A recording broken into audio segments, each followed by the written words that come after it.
nkonyenye dem na nyame ne famo jinja gwagwa na subscribe like mana ma video play amenovi akpama ele vevere egbe mega kona de ko famo jivo afima jima gbo ntinya vide gbe ka me yide agbleme pe no vinyewe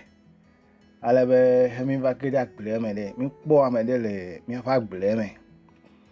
le ko ne yevuzi no agbleme na mi ta mo va no fo yiminya leke mi agble pe ya ple akoduma o lagbleme na mi gbogbo re iwe be amodo to va no fo no koko figbele to nu ma fo me albe gbere ka mi va gede me ko ya mi po nchure nchi mi po re mi bi ebe che di ole da ebe do de ma po we di ole nyemenya egbe ka oyo be do de ma po we ta ha me va do afan ma china tonye o eto mi va po nchi ala gble am egbe nchu obe do de ma po we di ole la gble me yi fu mi abota mese mo ne ba de gomena mi atore ne de gomena mi be egbedele yo be do de ma po we da ya obe egbedele sigbe hum chogble na mi ya me hoji so egomenye be menyi afia me ma gbo le menye be menyi do de ma po we na vai dio aw agbiere no menya na de abiase ke mo afia we o me ji amerike pe nyasa jojo menya sale vono menya na de wonto enya bo menya ya na tenwa bia me de ale na tenwa boboduku asore de anagbe fe ngogbe de we enya ti ma ya me di ma gbo na we gbe nyemenya o he ncho gblo me yi boko ba bia tonye edo de ma po we le ya obe egbe oyo be do de ma po we ebe nya te fe ncho to do me le si ya ta le chacha mi okoko ple ewe ya nye je video me ma do nu me ma fonu cho egbe ya nye be ole na de yo be eko ne Honeygain data la si wola ya ma china obe na zen ne data la si we ma alo ma gbe ya me yo le wifi ji wa o je be no za Honeygain de ko na install de wo phone ji eke ma nu ya jo nye be Honeygain na ntontore wo wifi yo meti un zaza amedo ele FH na wifi ale magbabe le ti de kape FH subscription ya ne wo excess use of your wifi Honeygain de ava hotefe alebe anoga nawe alo aza wifi pe surplus ma alebe wano FH nawe eya o ma vai jirana de kana medeke o ma vai kokoko na medeke o ne no phone me ko ne wano chacha bale ne le kpole moji mazi nyo phone me ne ma fia we be enu ikpo ele fifi la le fi de he ikpo ele le fifi la re bonus wo nyinam o va gbe si agbe ever bonus ta ne me le like la be ma try nyo like ne me try na ke vala ya ma ho nu ma we nye be ma vu nyo box me ta ma vu me nyo zie me 20 point ya na 20 point ya nyiminyale ma de gome alo ma ti wan convert ko ile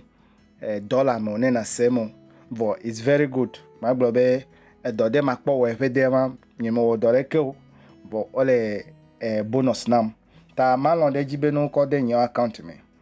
he me lon de ji vola fifa like po be nyo account me chacha Honeygain ano phone me ano chacha ano yi no gbogbo ati wan de na o phone wa me ton ene phone wa me wo worldwide fifi la me le glo ele blockchain ji ele bitcoin is valid as bitcoin yi webe atwa ko hefe na me abale mi achole fe hegbe na mi nene eyo nene popo le chachale fide menye na de ke wo le jo ho ma va o phone me de ko ano phone me po ko pa ne mi jo le fimiere wa po ebe balance de la signe le fi ele balance pode balance po ele le fi de nyo point e ma Honeygain no point ble guy ma ti wa ho e ma po ele $15 ble 80 cents ya ele nyo account me fifila nye me jira na de ke nye pe wifi pe surplus de ya me china Honeygain mekpo dia me de na ko business na nam commission 11 ya nya ma ole commission nam ne no phone me ma calling ke ko da de video ape come be o che na subscribe de no one no phone me na we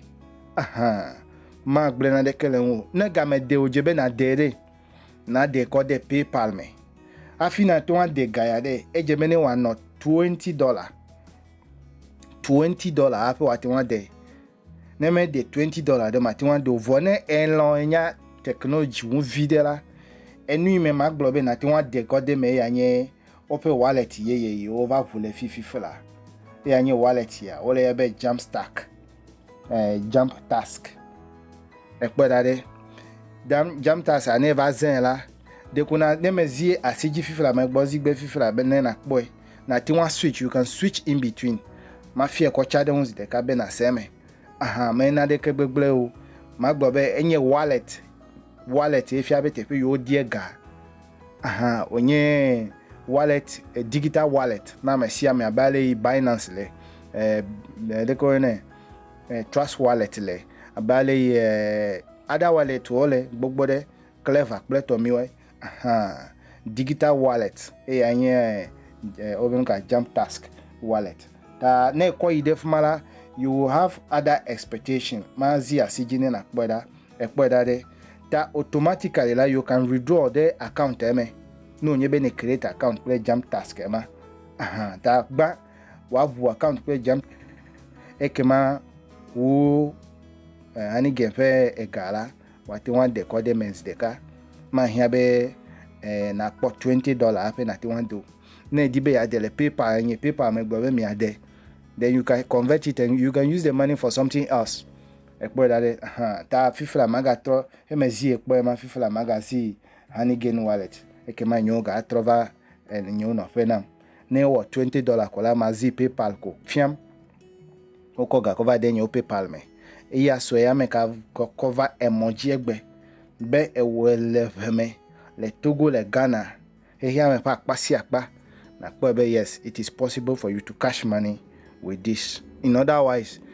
pay Wi-Fi your mail is there, it is possible for you to sell it and make profit out of it. Maybe that Agbena me siame mebe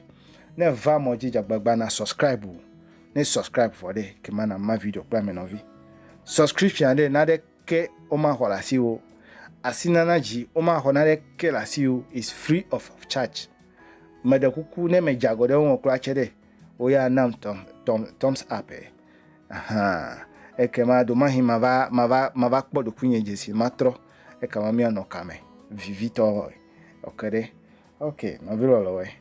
mi anokame